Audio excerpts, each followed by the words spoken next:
ვინ დაწერა ეს აქ პოლივიზატორით? არ დაგინახავთ არავის? მავრა, ხო არ იცი ვინ დაწერა ეს? რა არის აბა ინგა დაწერილი? ნია მიყვარხარ. დედა რამ ხელაზე დაუწერია. გოგო თან შეიღებე შენ? ხო. დედა გოგო შლაგბაუმი მეგონა შორიდან. არა დეგენერატები არ არის. არაფერს ღირსი არ არის ეს ხალხი რა. შენ კარგად იცი, მოყვანილი მყავდა ღებავი ერთი კვირის წინ შევაღებინეთ ეტრად თელი სადარბაზო. ეს რო გავედი, საგდან არის ახალი გაკეთებულია ეს. გოგო, ნია ვინ არის ერთი გამახსენე. ნია გოგო, ნია მაიასი მეოთხეზე. აგემოდის. ნია. შვილო მოდი ერთი წუთი ინგადეიდა საქმე რა.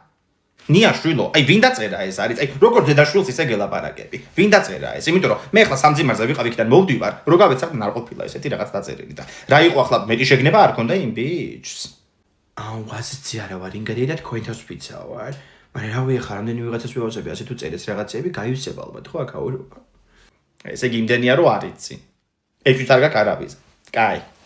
არა მე ასე ამას არ დავტოვებ, მავრა ჩამოვიტან ახლა იმ საღებავს, დარჩა გოგო იმ დღეს ღებავს თეთრი საღებავი და გადავღებო ჩემი ხელით. აბა ეხა მაკლია ხა ვიღაცა 18 წლის ღლაპმა მიჯღაბროს სადარბაზო პოლივიზატორით. ჩამოვიტან ახლა. ჩემ თვალწინ გადაღება ინგა მათი წუთის წინ გოგო ნახე რა დაწერეს. ინგა გოგო მავრა ვარ გიხვეწები ჩამოდი სადარბაზოს და რა დაგიწერეს ნეტა იცოდე.